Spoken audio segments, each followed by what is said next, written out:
Hi, everybody. This is Helena Hart. Welcome back to the Master Your Magnetism podcast. I'm talking with Elizabeth Stone again today. She's a dating and relationship coach for women. She's also a transformational coach and founder of Attract the One and Luck Self.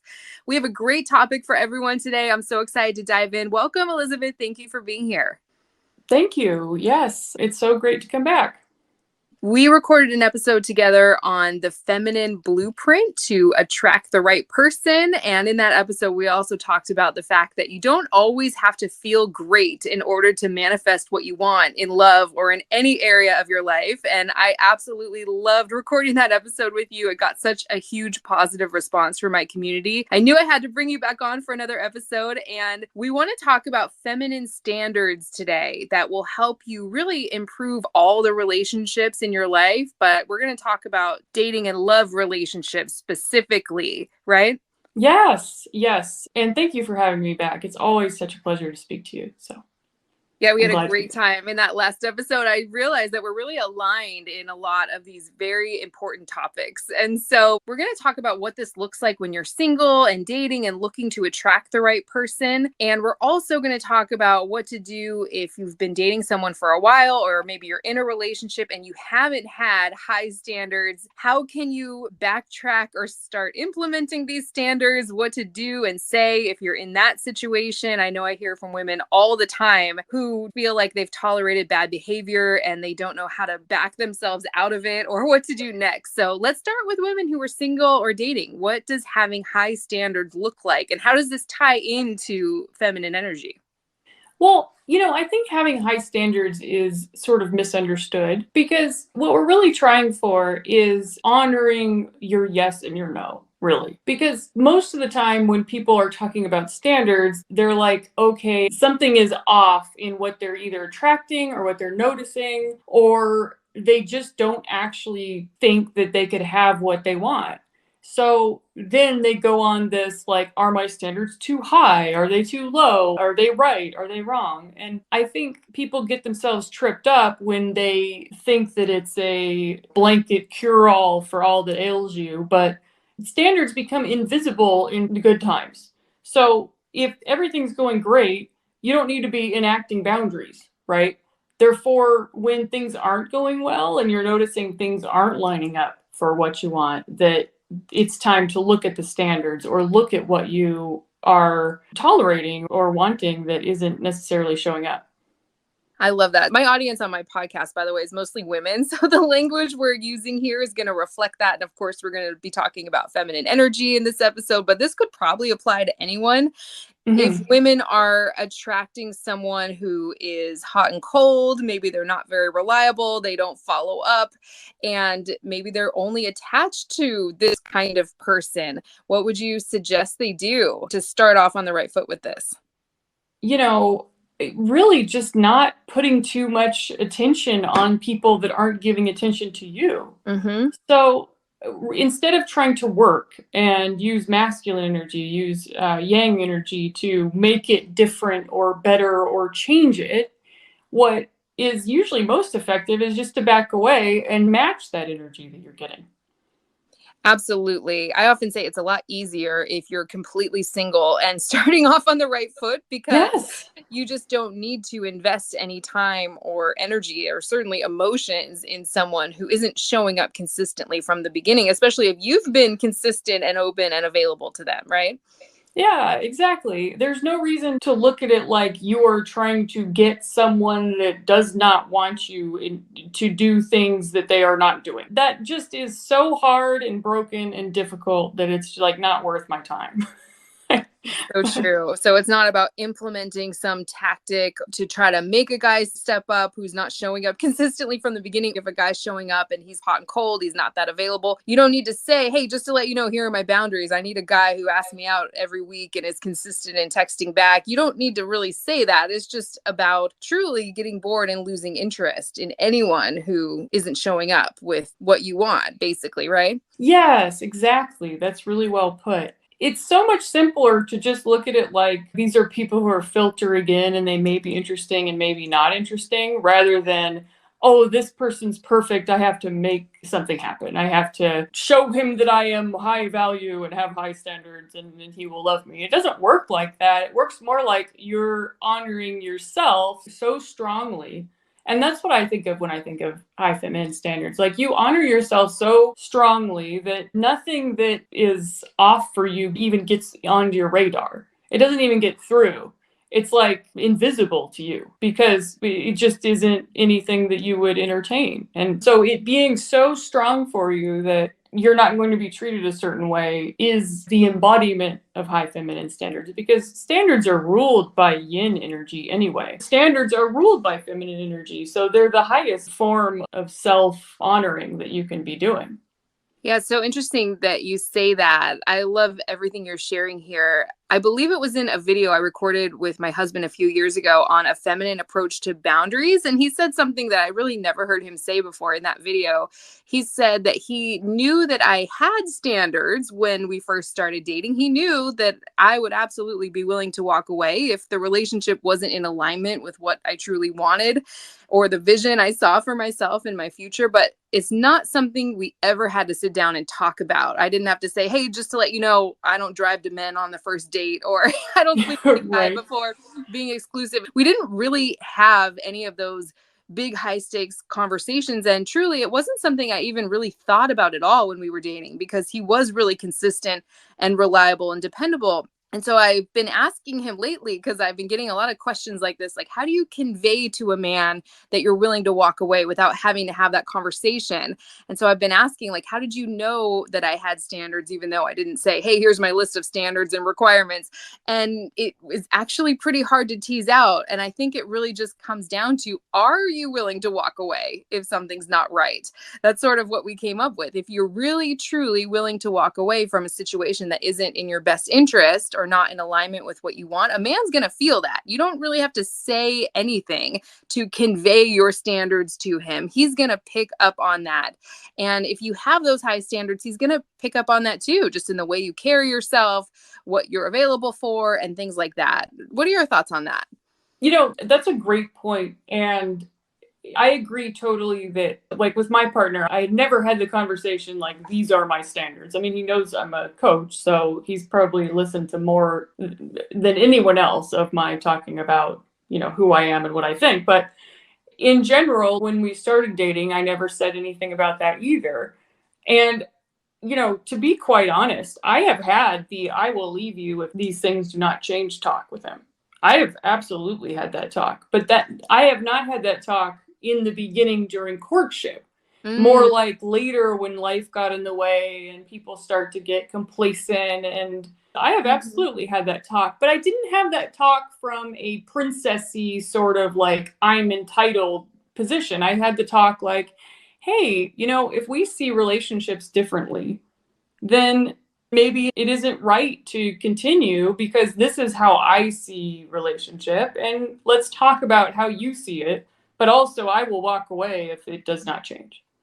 So I love that you brought that up. Let's definitely talk about that in this episode, maybe in the part where we talk about what to do and what to say. If you're in a situation where you're with a good person, but maybe things have gotten complacent, like you said, and you want to actually give the relationship its best shot of working out before actually walking away. I would love to hear more on that. That is great. I think that's such an important thing for people to hear. So yeah, what I'm hearing you say for this first part, when people are single and dating, is just actually have those standards, and a man's going to be able to feel that. And you're just not going to allow anyone in your space or in your schedule or your life who doesn't measure up to that. I'm curious if you have any specific examples of what these standards might look like or feel like, or is it different for everybody?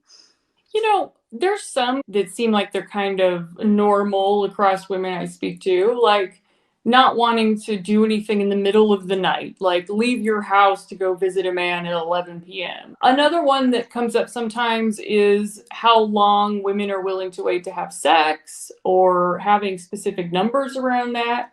But the thing about standards is if it feels good and it feels right to you, you're not violating standards by going ahead with it. It doesn't need to be this judgmental, he's not measuring up kind of thing. It can be like, hey, I want him to be gainfully employed so that our life together isn't a struggle, or, I don't really want to support a man, or I don't want to lose myself in our relationship and just bend over backwards and be the one who's doing all of the work. Those kind of standards seem to be a little more flexible and useful in my experience than the ones that are more rigid and numbers based, or you're trying to just like apply rules to the guy.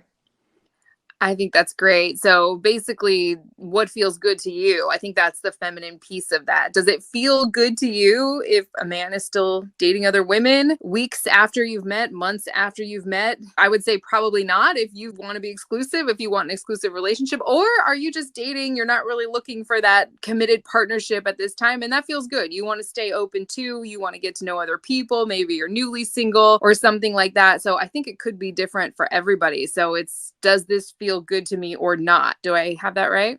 Yeah. And also sometimes over time, those things change. Like in my 20s, not being married to my partner was a complete low standard. Like I felt like I really wanted to be married. So I wouldn't date anybody who didn't want to be married. But I'm divorced, like I've been married before, and I don't actually want to get married now.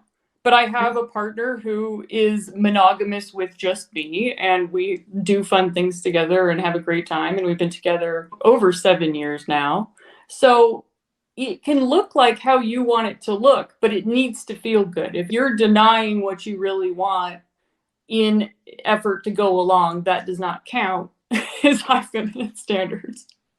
I totally agree. And a lot of women I work with are in their 60s or sometimes 50s and late 40s. Typically, I work with people from all age categories, but a lot of women who have been married before for decades and done all of that, especially a little later in life, a lot of them don't want to get married. They're like, I'm happy to have a partner that I see a few times a week, but I want to have my own space. I don't want to be responsible for anyone else financially or health wise. And they're just enjoying their freedom in their life. And so, yeah, it can just look different for everybody. What feels good to you might be completely different than what feels good to someone else. So I love that you mentioned that. Is there anything else you want to say on this first piece of how to have standards, or what your standards should be, or what it'll feel like or not feel like when you're in alignment with those standards, when you're just single and dating and looking to attract the right partner? Yeah. One thing I've noticed lately with the women I speak to and coach is that there's a fair amount of should I or shouldn't I in this conversation. Like, should I want a certain thing? Shouldn't I want a certain thing? And it really is up to you. Like you said, there's not a rule book out there. But what I've noticed people get the maddest about, mad at themselves almost, is when they just kept doing it being whatever, going over to his house late is the example. It keeps popping into my head. I'm not sure why. Or being the one to plan everything, being the social director in the relationship, or just knowing it wasn't right. Then it will be like, well, it was my idea, and I do want to see him, and I did actually want to go over to his house. So usually the way it works when your standards are not aligned or you're not sticking with them is something will feel bad, and then you'll try to talk yourself out of it. Like, well, it's fine that he doesn't want to get engaged because he had a bad whatever.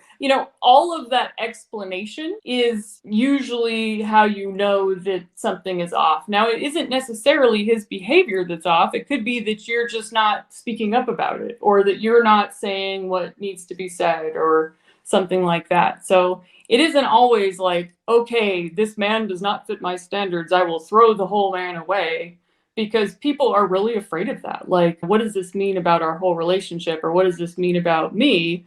And it's those little battles, it's the little times when you sold yourself out that people get the most angry about or most disappointed in themselves usually.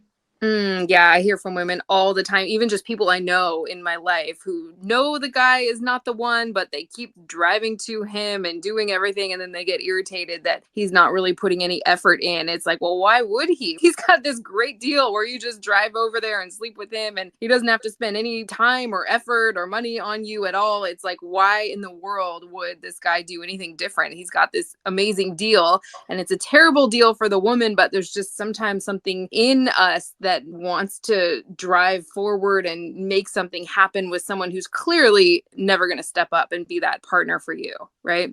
Yeah. Yeah. Great point. Yes. Yeah, so great. By the way, I forgot to mention at the beginning of this episode, I know you have a free master class that you're still offering to women in my community, and also your love magnet meditation that's on sale right now. Very inexpensive. And I'll include links to how people can get in touch with you if they're interested in private coaching and all of that in the show notes. So is there anything else you want to say on this first piece, or are you ready to move into what to do if women are with a guy and they have been tolerating bad behavior and they need to know what to do next in order to kind of back themselves out of it? I'm good. I think it's a good time to move on.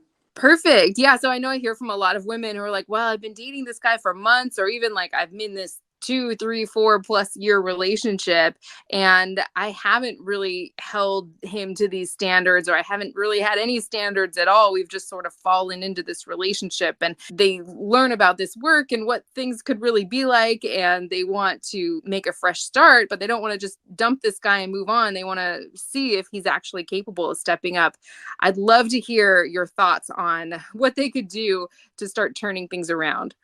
Well, the first thing that they can do at the early stages of realizing that something's off or something isn't working is to sit down alone and think about the way you really want your life with this man to be. Do you want to live together? Do you want to have a marriage? Do you want a child? What is it that you're actually after in relationship with him?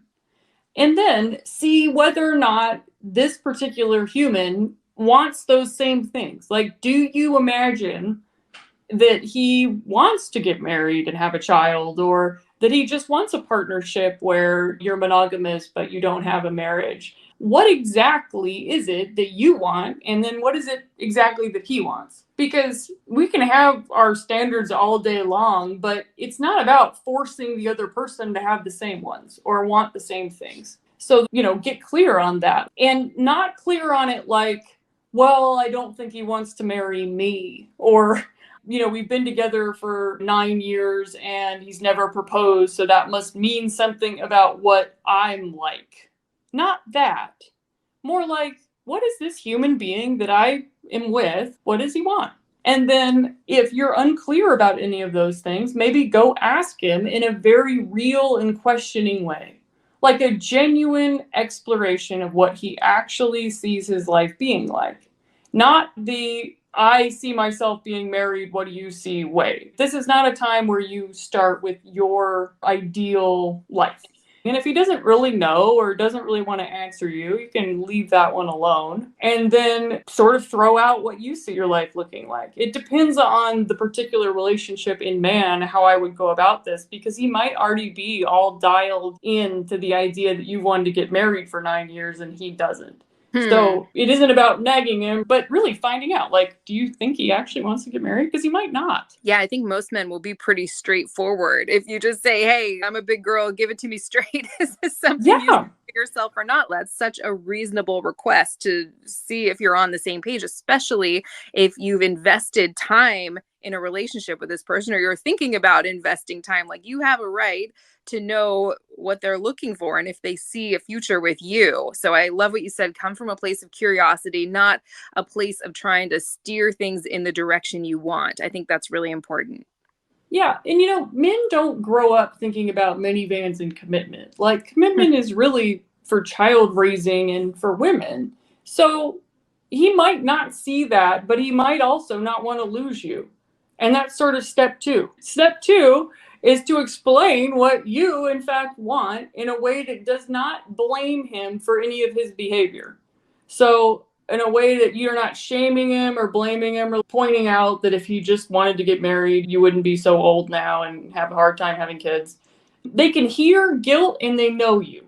Even if they don't know you well, they're really tuned to this. They know this conversation is coming. And they will say the thing that they said the last time you had the conversation if they don't want to, which is probably, well, not right now, not whatever. And you say, great, I can see myself doing this. This is the life I want. And I'm going to think about finding somebody that wants that. And that is scary to say. That message is really not an easy one to deliver. But you script it out first and just choke it out and then kind of see what happens. Yeah, I love it. Is there anything else you want to say on that? I think it's important to not do that as a tactic, like we talked about, because like you said, men are sensitive to your energy and vibe. If you're not actually willing to walk away, but you're saying that you are about to walk away, that will backfire on you, because a man can feel it when he's really got you and you're not going anywhere, and he can basically do whatever he wants or come and go as he pleases, right? You're absolutely right. There's a big difference between you threatening to leave him and then not leaving him, and you really being ready to leave him and genuine about that. But also, you can tell him that you're not ready to leave him and you will stay as long as you can, but you are really thinking about the life you want to live. So just being honest about that. People really want there to be some perfect sound bite to say to the man, but it's actually about your way of being when you're having the conversation. Is this woman ready to give up on me? Uh-oh.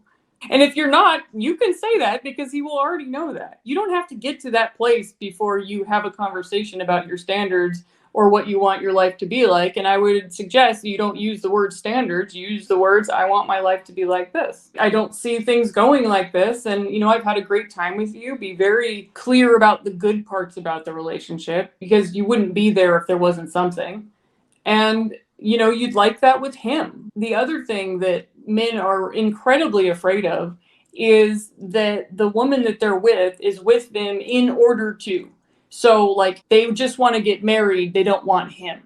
They just want a child, they don't want him. So add that you want it to be with him. I want to be married to you, but hey, if that's not the way you see things looking, then that is absolutely okay. I'll be all right. I just want to know whether or not this is something we could have. And I don't think that you should put it like it's all up to him at the end. I think that's so great. That's so authentic and vulnerable. Like, actually, I would love to have this with you, but if this isn't something that you want, it might be time for me to think about what I want to do here. And I love that you said you don't actually have to get to the point where you're willing to walk away unless you're actually telling him I'm about to walk away. But if that's not authentic and true to you, maybe you say something like, I'm willing to give it another 3 months or 6 months. If you need more time, I'm willing to keep dating for another few months, and maybe I'll keep my options open until you decide whether or not you want to commit. I mean, there's all kinds of different situations here, whether you just started dating or whether you've been in a relationship already for 5 years. So many different experiences. That's where getting some personal support or coaching can be really, really helpful for your unique situation. But I think that's great. It's just so authentic, and you can just really say that. You don't have to be afraid to say that because, like you said, he's probably picking up on it anyway, right? Yes, absolutely. And if you're already thinking about leaving him and already thinking that you need to move on, there's no harm in telling him that. Being afraid that he might leave you because you're thinking about leaving him doesn't make any sense. If you know that you want different things, there is no harm in telling him exactly what is happening, because they benefit from clarity. Men really like clarity, I've noticed. They don't always understand it or react the way that we would hope, but I would rather know that he doesn't want the same things, because then you have time and openness to go do and get the thing that you want. Being afraid that any particular one person is not going to be the person for you is just going to take time. It's just going to use up your life force. So you might as well. Being afraid of scaring a man or like telling him the truth, that's what makes people act really passive aggressive and annoying, because he knows. It's much better to be like, yeah, I'm going, and then see. Because women's biggest fear is generally abandonment, and then men's is shame. So we react to men as if telling them that we're going to leave will wake up all their abandonment issues and upset them. And that does not help. It's wrong. They rise to the occasion when they think that they're going to lose something that they want. I think that's so important to keep in mind. So you might have a fear of abandonment. You might have a fear of pushing him away, but trying to ignite some sort of fear of abandonment in a man is not going to work. That's not what inspires him to want to commit to you. And if you have to resort to that, what do you want with that guy? What kind of husband and father and lifelong partner would that be if he didn't really want to be there from the beginning? So I think this is really important. Commitment is such a big one. I hear that all the time. That's probably the number one thing where women are afraid to bring this up. They don't know how to have these conversations. And another thing is something you actually mentioned, complacency, or a guy's maybe getting a little lazy. He's not texting as much. He's not taking you on as many dates. Things just aren't the same as they were at the beginning of the relationship when you were just dating and starting out. I'd love to hear your thoughts on what a woman could say or do in a situation like that. Yeah. The thing about complacency is that first you have to not be taking it personally. I'm going to use my own self as an example. Like when I feel the worst about it is when I am making up a bunch of thoughts and entertaining a bunch of ideas that are entirely made up, but look like they go with the situation. So like, he's not doing this because he must think this about me. None of these things have been tested in reality, right? So they're all just mental energy that's being expended. So is he not wanting sex because I'm not attractive anymore? Is he not affectionate because that... So it's all me that feels bad. Mm-hmm. So first, getting out of there. So we need to get out of bad feeling before you ever go over to a man and do anything. Not entirely out, like you're just pretending you're happy or something. What I mean is, we cannot put any of those things in a wheelbarrow. They are not real. I think that he might be thinking this is never ever as useful as going over to him and saying, hey, I've noticed you haven't wanted to have sex for however long. What's going on? So all of the judgment needs to just be dealt with in-house, because if you take all of that over to him and then say, I must not be attractive to you anymore, or I must not be interesting to you because, and this is what I've made of your behavior, then you're just piling insecurity on. You do not look attractive. You are not being magnetic. And we're all insecure human beings sometimes, right? Mm-hmm. Yeah. But that doesn't need to be said like that. Like, you must not care because of X, Y, and Z. And that might be what your mental dialogue is like, but reality testing first, especially if you know that that's something that you're doing. And the coach can point that out, that you just have made up all of this stuff. So getting out of there first, even if it takes you a little while, nothing in relationship land is generally very urgent. So if you need to think about why you want X or Y from him, or you're thinking that his behavior proves something about you, then that's just not the thing to bring to him. The thing to bring to him is something very clear, like, hey, I've noticed this isn't happening, and it would make me so happy if we could do X and Y. But you can't deliver that the way that it needs to be said, in a very soft and gentle and inviting way, if you're already bitter and angry about it. So do a little exploration first, and then go to him with the actual thing that you want. Do you think it would be possible for you to do X and Y? It would make me so happy. That is an incredibly powerful message. Now, if you're at the point where you could almost leave him over it, do it sooner rather than later, because women will wait until they are just done with the guy, and then they'll tell him, and then they'll be mystified that he goes and does all the things she always wanted after she leaves. So do it way before you are actually going to leave him, because this is how men get wake-up calls. This is why they change. They do not change on their own. They change because there is a catalyst that makes them use that energy. Think in terms of energy output with men. It's so helpful. If they have already married you and your life together is like normal and the same, they're not going to be inspired to do new stuff. So you just point out that new stuff would make you super happy, and that would be really cool. And then you need to give him some time, give it a shot. What are your thoughts on that? I think it's great. It reminds me of an interview I did years ago with a male expert and coach who said that men's brains are a little different. They just get very formulaic. Most men, obviously, we're speaking in generalizations here, but they'll say, okay, I've done this and this and this for X number of months or years, and she's still here, and I'm here because I want to be here. So they assume that you're here because you're happy with what's going on as well. They're not constantly thinking of like, what's a new way I can surprise my woman? Some men are, and that's amazing, but not all of them. And it doesn't mean that he's a bad guy or that he doesn't care about you or love you. But sometimes men just need to know what it is that would make you happy, because it's easy to get stuck in patterns of, I've done XYZ for this long and it's worked well. why would I change it up if she's not saying that she wants anything different, right? Yes, excellent point. So important to know that about men, because they do not think about relationship in the same way we do. And it is a drastic difference. Yes. Drastic. So you're absolutely right. Like, no news is good news in manland. They think peace is the perfect situation for them. And that can look like you are ready to leave him. That can look like you're cheating on him with the neighbor.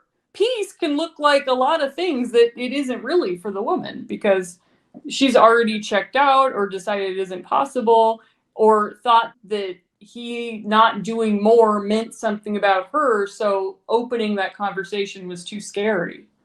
But really, it might just be that he's settled in. He's fine.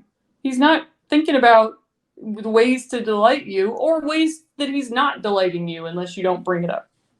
So true. Oh my gosh, I could just talk forever about this. There's so many situations that this manifests. And I know you shared a personal situation. I don't know if you'd be willing. It's totally okay if you're not. But is there anything you want to share about that? What was going on and what you said, and whether or not things changed and how they changed? Sure. Yeah, I can share about that. So I've had 2 fairly long separations with my partner. So after 6 months of dating, he had some mental health issues and abruptly ended our relationship that up until that point had been amazing. And he had put in a ton of effort, and really, it shocked me that he ended it at that point. I couldn't believe it. And I still did exactly what I would tell a client to do, which is I just went, okay, if that's what you want, let me know if you change your mind. And then I just let him be there. I mean, be there meaning not there. I didn't get in touch with him. I didn't do anything. And then eventually he started coming back around. But it took a while for that to happen. And he came back having solved all of the problems. So he had got a dog. He'd lost 80 pounds. He had gone to see professionals. And when he came back, it was very much like, hello, I am presenting you with the new me, and I would like you to notice. Oh, so interesting. A lot of women I hear from in situations like that, the guy comes back around, but nothing's changed. He's done zero work on himself. He still has the same issues he had. He just got lonely and wanted to fill a void, or he's bored and wants to come back around. So very interesting. So he actually had done the work and made some major changes, it sounds like. Well, he had. And also, he never wanted to say to me, I want you back. So I did not chase him in any way. He called me to apologize for everything. So he left me in October. The next year in July, he called me. And he just poured out an apology, but he did not have any other things that he wanted to say. And I was listening for it, because I can't help it. I'm absolutely in love with him, and continued to be in love with him the whole time he was gone. And I was thrilled to hear from him and kept it to myself. I also did not jump on him like he was the last piece of candy or something. I was like, oh, hello, you're here. I just listened to his apology. We had a good catch-up talk, and then I didn't hear from him for months after that. Wow. Yeah. So it was October when I heard from him again, and he did something little. And I was like, oh, okay, you're back there doing things. And I'm dating at this point. I'm still out there, and I got out there not long after he dumped me. So you weren't just sitting around waiting for him, hoping he would call? Oh, God, no. If I did that, I would be dead. I mean, right, the slow mover. So I just kept on, but I was like, oh, interesting, you're still out there. Oh, now I know for sure. Because right when he dumped me, I was like, well, maybe I'm wrong about this, but I don't think I am. And I've done this enough to know when the man really likes you, when he's in love with you. And so I was just like, well, all right, he's doing what he's doing. So there was no, oh, I'd like to tell you these dramatic things about my standards. You can't dump me. Apparently you can dump me, because I'm willing to answer the phone afterwards. The reality is, yeah, I do still want to talk to him. Yeah, I still do love him. So at that point, he can go date whoever he wants. I'm unforgettable. I know it, because he's done the things. But if I had leaned in and started chasing him, or trying to find out why he wanted X and Y, or why he was there, I just don't think it would be the same. Maybe it would, but there wasn't enough investment at that point for me to be even interested in it in the same way. Yeah, I love the man, but I don't love the behavior. I don't love what has happened here. Now, this is a difference between women that I coach sometimes and my mindset here, and I want to point it out. I did not think to myself, how can I make him change his mind about the breakup at that point? Because that's ridiculous. I don't want him to change his mind about the breakup if he really wants the breakup. I don't want him to do something that he really doesn't want to do, because he won't come over here because he's trying to change something about the relationship. He'll come over here because he misses me and he really likes my company. That's not breakable in my experience. If you treat a man the right way with respect and just let him be himself, he will keep coming around. You will not leave his mind if he really loves you. So I'm not looking at it from a place of lack. I need him to do X and Y in order for me to be validated. I enjoy that human when he's around, and when he's not around, I miss him, but I do not get all worked up about what his behavior means, because if I did that, it would be miserable. Because he is a slow mover and he is very methodical, and I'm not those things usually. So anyway, he eventually started seeing me more and started doing the things. And that takes place on the man's timetable if you want a masculine man. If you want a man who you will know that he wants you, you must let him do it on his own timetable. So that isn't, in my opinion, as much about standards as it is about sort of letting him be him. If his standard is that he doesn't want to get married or doesn't want you and also wants to date 12 other women, then I don't know, that you can go do that yourself, or you can not enjoy his company. It isn't so much about you at that point. But I didn't have any heavy conversations with him until much later. The one that you're asking about, and the reason I even went into the story, so just to bring it all back around, is I'm not afraid of him going away. Because I've experienced it before. I know I can live through it. It wasn't a happy time, but I know I can definitely handle it. And this most recent time was probably, I want to say like 8 months ago. I was really just not feeling the affection. Like, you're just doing a routine, and also your life is one too. And what sort of spurred me to have the conversation was, I just want it to be exciting. Like, I want to feel wanted and cherished and loved. And you seem like you are just sort of going through the motions. I'm not really sure what's happening, but you've been kind of quiet and withdrawn. And usually, knowing him, when he's very withdrawn, he's got something on his mind, or he's kind of going through something. So I just said to him, I don't see our relationship being like this. And I don't see my life being like this in relationship either. But if you do, I don't want to get in the way of that. I don't want to be thinking that this is a possibility when it really isn't. So what do you think about that? And this was a heart-wrenching conversation. It sounds very clinical now because I'm all cool about it. But at the time, I wrote out a script like, this does not feel good, basically. You have every right to X and Y, to do a relationship like this, but I am not feeling cherished, courted, or appreciated. So what do you think about more of that, or that in general? That's the script for it. So it's a pretty simple structure. But it works really well because the feeling portion is key when you're speaking to the man. So the feeling portion, like, it feels a certain way that we don't have this connection, this isn't something I want, is important. Because if you just say, you called me 4 times last week, I want 7, and what is up with you? They will say, well, I called you 4 times because that's how many times I called, and you'll just be frustrated. It's the feeling that's important. I want this to feel different. I don't enjoy what's happening, but I honor your right to do it however you do it. And he opened up and explained that he was trying to work on some mental health things. He's working with a doctor and seeing somebody. And that's kind of like, for both of us, a lifelong struggle with mental health. So I can respect that he's doing something about it. But I was kind of like, well, okay, you've been working on the mental health. What if that's not what it is? And he was kind of like, oh. And then he got after it. But I was ready to leave him. I will not have that conversation unless I'm not. But I was clear. I want it to be with you. I want this relationship with you. But if it's not something we can have, then let's save each other the pain and suffering.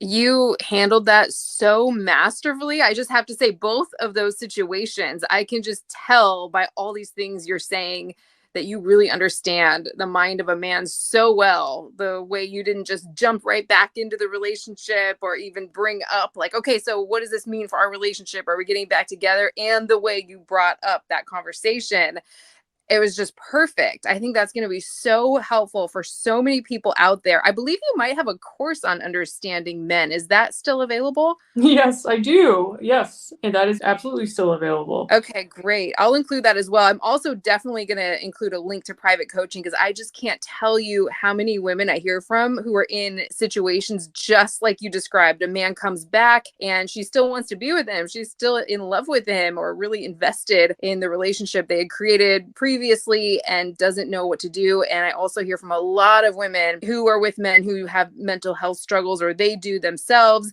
I've talked about my own struggles with that over the years, off and on. And I can just see how this information would be so helpful to so many people out there. I wish we had all day because there's just so many different situations that we could talk about here. This was just phenomenal. Thank you so much for sharing that. I know it can be hard to share personal things like that, but I think that was a really powerful story. Oh, you're absolutely welcome. And that is high praise coming from you, by the way. Thank you. Took that compliment in and I will treasure it and take it with me because I did not come out knowing how to treat a man. It took a lot to get to the point where I could say those things the right way with the right mindset and mean them in the way that is most helpful and most honoring of both me and him. And I got coaching too. That's the other thing is after my divorce, I got coaching with Homer McDonald, who had saved relationships for 60 years up at that point. And so I know what to say to save a relationship. I know how to do it. And I know what the mechanics of it are.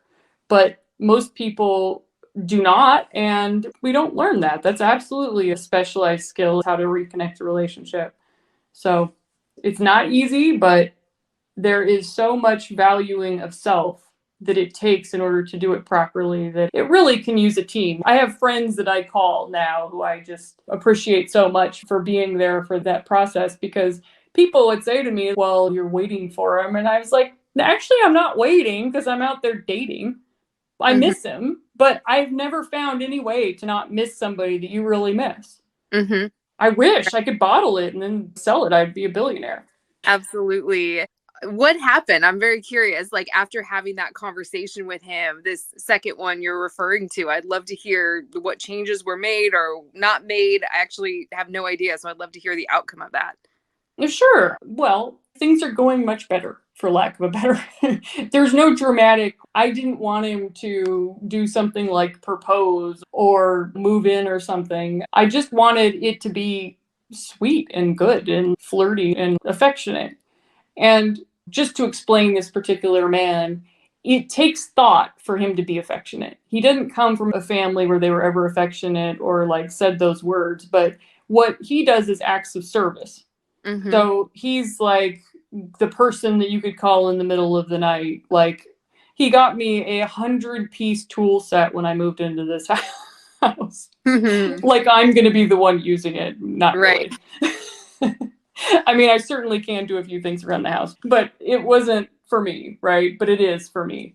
He just changed his orientation a bit and started trying and being more intentional about things. So he has made more of an effort to come over and kiss me or do a little cuddle while you're passing each other in the kitchen or make plans for things. He does not enjoy making plans because they don't tend to work out the way he wants.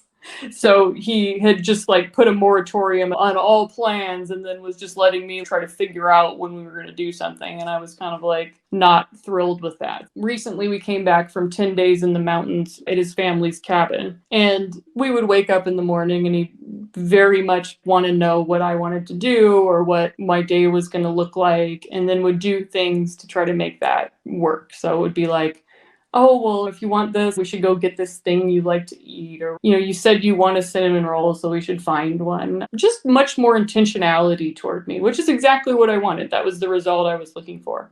Yeah, I know in our last episode too, you said it's normal for me to get a good morning text every morning that says nice things to me. And I love that you said that too, because I know a lot of women are with men who are not that affectionate as well. It doesn't come naturally for most men, I think.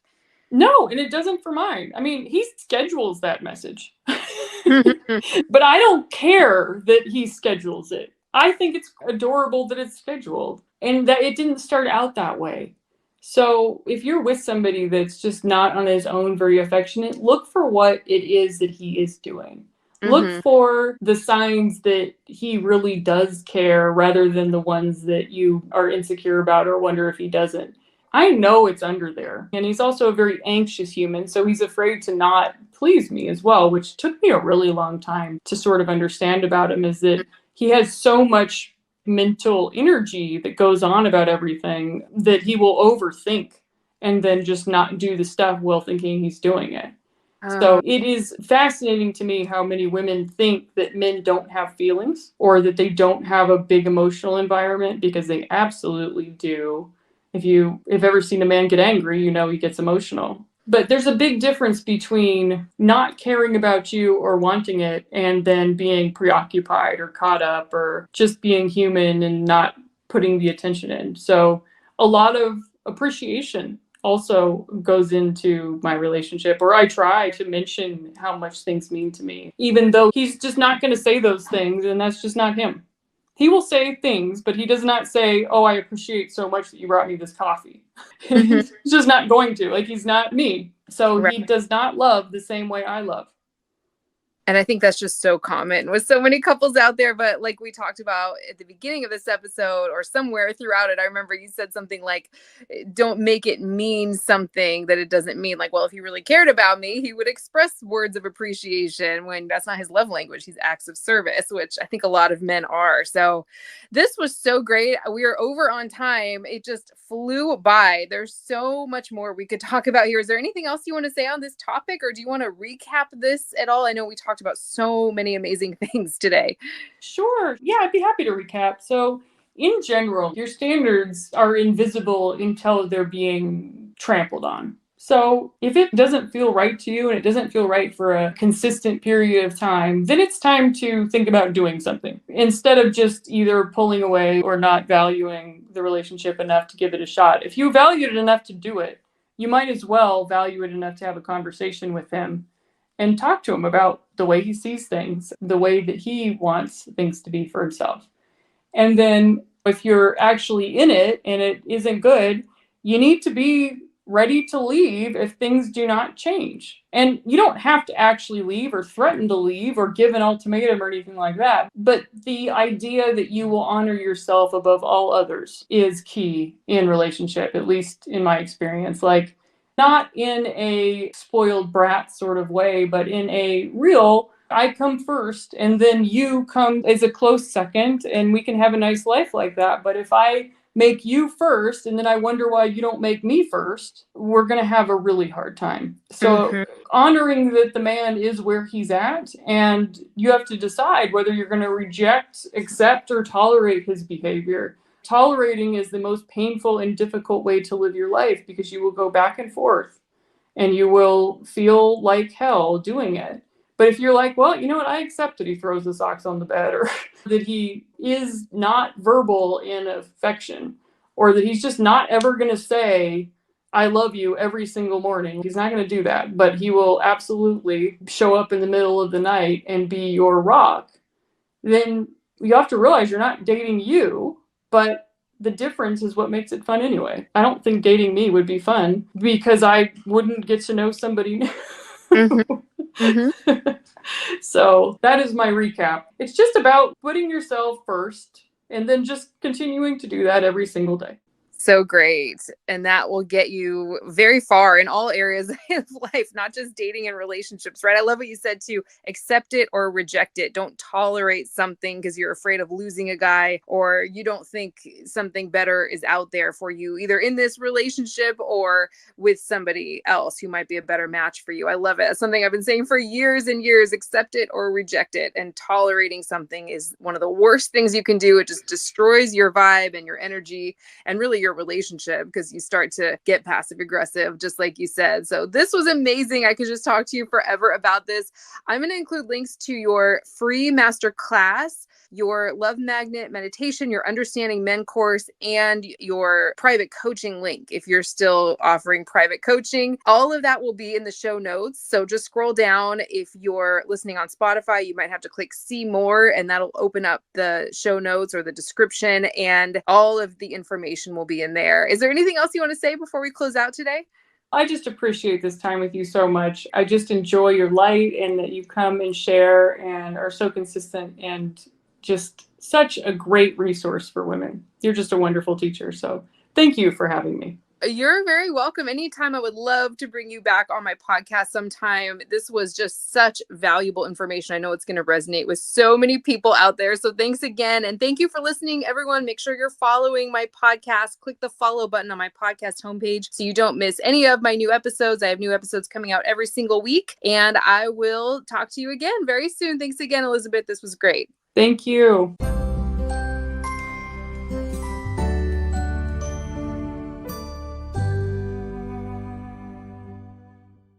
The biggest mistake women make when a man is hot and cold, acting distant, or pulling away is something called a connection barrier, and it only pushes him further away. If you'd like to read about what a connection barrier is so you don't accidentally make it, go to forever1234.com.